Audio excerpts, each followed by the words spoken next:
Hello and welcome to Timeout Srish-tea, where we have candid conversations over a cup of tea. Today I have with me none other than the Managing Director of the World Design Organization, Bertrand Derome. Welcome to the show. Thank you for having me. So Bertrand, what are you doing here? How come you're at Srish-tea today? Well, I'm pretty excited actually to be here right now because it is the launch of World Design Protopolis as part of the Bengaluru Design Week. So for us, it is a key moment in a history of design where we will have our first World Design Protopolis, Bengaluru, designated a while ago, but that is now launching the project phase of this World Design Protopolis. Protopolis basically meaning the city in prototype.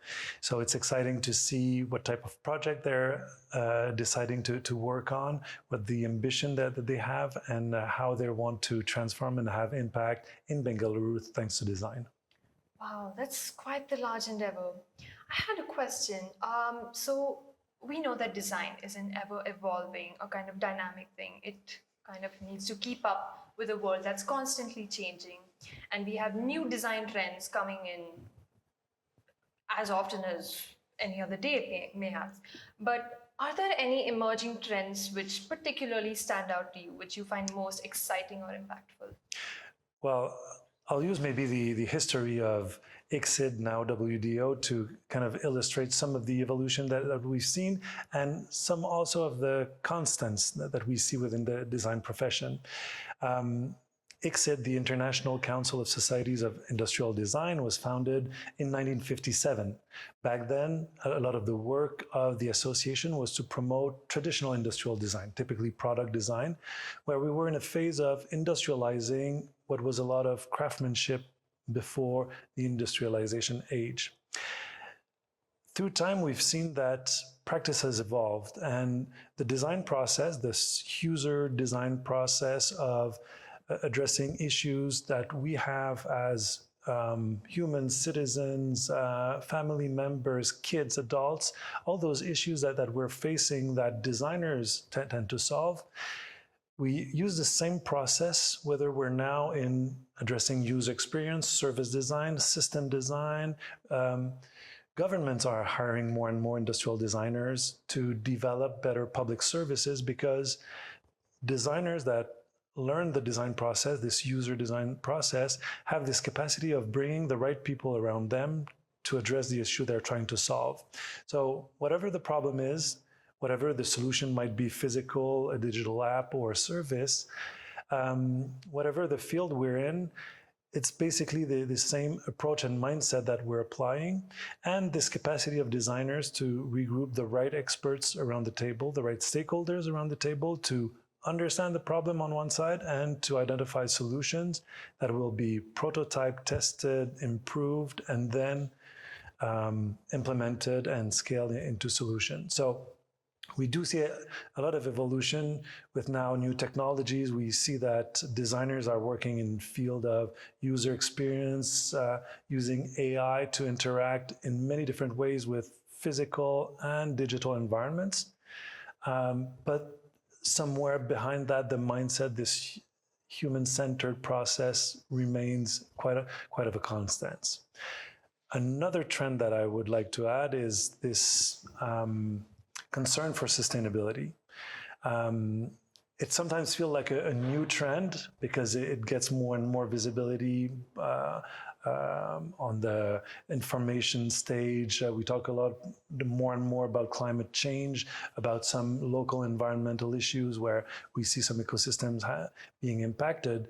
But when we look at our history, we went back to the archive of ICSID, now WDO, and we discovered that the design community has been addressing social and environmental issues forever that design has existed. Designers never have accepted the status quo. We're always challenged when we see a community living a challenge. The first interdesign ICSID did in 1971 was to address the issue of bread production and distribution in ex-USSR. They had huge social issues there. There have been interdesign projects to help move a community away from a mine that was making the village endangered of falling into the mine itself. We've seen some on how to transport water into communities in Africa. So social and environmental issues have always been at the heart of what designers do, because designers want to improve our quality of life. So once again, we talk and see more and more of sustainability in the news, in our design schools, but it has basically always been part of the DNA of designers to want to improve our lives. That is very true. Sustainability as a concept, I feel it's ever relevant, really. And it's not something new. It's been, well, we've heard about it for years now. And yes, it's very, very relevant. And yeah, And this is something we appreciate a lot also, and part of the reason why Bengaluru got the first designation as World Design Protopolis is because in the DNA of the design community of Bengaluru, there is a lot of this social concern that is part of the work that they do. So we see it through the design school, through the projects in which the design community and the design association is involved in. But at the same time, Bengaluru also is an IT hub. So there is this technology capacity and this social concern that coming together should be able to drive some very impactful project and initiative that we're really eager to see develop, scaled, and we're eager to share this with the rest of the world as well, because it's an exciting initiative for us to see a design community wanting to re-prototype the city. Definitely, definitely. Well, taking this more to a global stage, we do realize that design is a global language. And I wanted to know what kind of cross-cultural programs does the World Design Organization kind of engage in? Well, part of the nature of World Design Organization is to bring design communities together. So we were founded as ICSID, the International Council of Societies of Industrial Design. So basically it was the professional associations from the countries around the world wanting to come together to learn from each other and understand how did Germany implement a design strategy? How do they support their designers and compare it to how Japan, then Taiwan or Korea are doing it? So there is a lot of learning from the different design communities from each other on the work they do. Later on, design school joined the organization, and now we have more and more of our design school doing joint project. We had last year UPES in India and Algonquin College in Canada doing a joint project, having their student work on the same topic and same problem, and exploring how those different countries were understanding and addressing a same design brief as part of their project. So it is our role to both have different regions of the world come together and exchange on their different practice, but also have design school talk to professional association, talk to corporate members on when we reflect on what should be the future of design education. It's a nice conversation to have between design schools from around the world, but also having the corporate members that hire those designers to understand what are their needs, how do they evolve, and allowing this debate also, because some design schools will be eager to provide the best professional possible, but also do aspire to see universities as playing grounds where we can develop new knowledge that might not be yet requested by industry, but might define what will be the future. So we are engaging in all those discussions. We're also having our promotional organizations from around the world exchanging on how they promote design policies within their countries and understanding what programs some countries have. Some programs have tax exemption for designers to promote the design profession. Others invest massively in making sure the designers they train will travel around the world to understand the different cultures, so that when they come back, they become better designers for their local companies to have exportable products to the rest of the world. So all of this is learning that happens through, of course, there's one of our main events as a professional association is the General Assembly, which is actually a World Design Assembly. It's a 3-day event where we have a research and education forum, an international design conference, and then the association's General Assembly.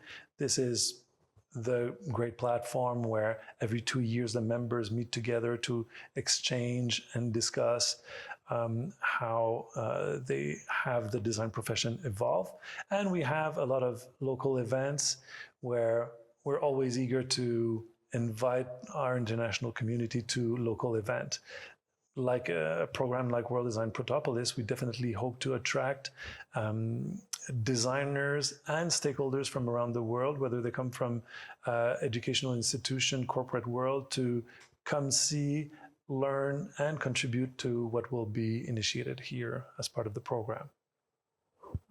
It's a very informative answer. Thank you so much for that. My next question would be, how do you see technology kind of influencing the future of AI? We have a tech like, AR, VR coming up. We have already been getting developed further. We have artificial intelligence, generative AI. And there's this whole question of originality and diversity. So how do you think that influences the future of design? It will certainly influence a lot, and it's hard to predict where it will get us beforehand.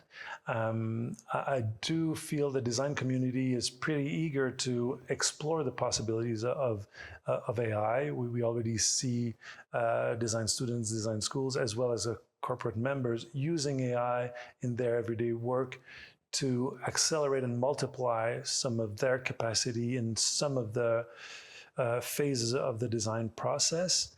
Now we're still limited in terms of relying on those technology to take the best decision and select the best concept and components to take further down the line. So are we and we'll for now still relying on the designers to define properly the question we want to ask our technologies to give us feedback on. So the role of a designer will certainly evolve, but it will certainly stay a key element in the defining the right aspect to work on, understanding the solutions on the table and which one to scale in the future. It's quite exciting as a moment because it's a new tool that should give even more power to designers if they know how to use it. And this is where we hope Design Institution will contribute to enabling young designers to use this tool to understand its limit, its opportunities, and leverage it into their project so that we can have even more impact, whether it's to improve quality of life, reduce our impact on the environment. But it should be quite impactful and for a greater good if we take the good decision and if we do it with the right intent in the background. So this is where also coming back to sustainability, it needs to be a key part of the curriculum of designers so that we keep a focus on human quality of life improvement, environmental improvement that relies on culture, and we need the economy also. But we need to make sure that our designers are conscious professional that use those technology for the greater good. Definitely, definitely. Well, in closing, what message or advice would you like to give young aspiring professionals in this career? I would say to use World Design Protopolis as an example of how design can be used and should be leveraged to improve the quality of life. I think World Design Protopolis Bengaluru is inspiring because we have here a community aspiring to transform a city that have, as we were discussing today during the Protopolis Conclave, that has wicked problems. There are some big issues. Some might say, it's too big of a challenge, we cannot tackle it, but we will tackle it. The question is, in how much time? And if we put ourselves together, if we put the right design mindset into those projects, we can do this in questions of a couple of decades. We can address those sustainability and those quality of life issues within a generation. So this is what I'd like us as designers to aspire to, is to bring our contribution to improve the quality of life of our co-citizens, because we have an amazing tool, we have amazing powers if we decide to put it to a greater good. Thank you so much for that. Thank you so much for being here. That's it, guys. That's it for today's episode. This was brought to you by Ananya Kotnala, and I'll see you next week. Thank you.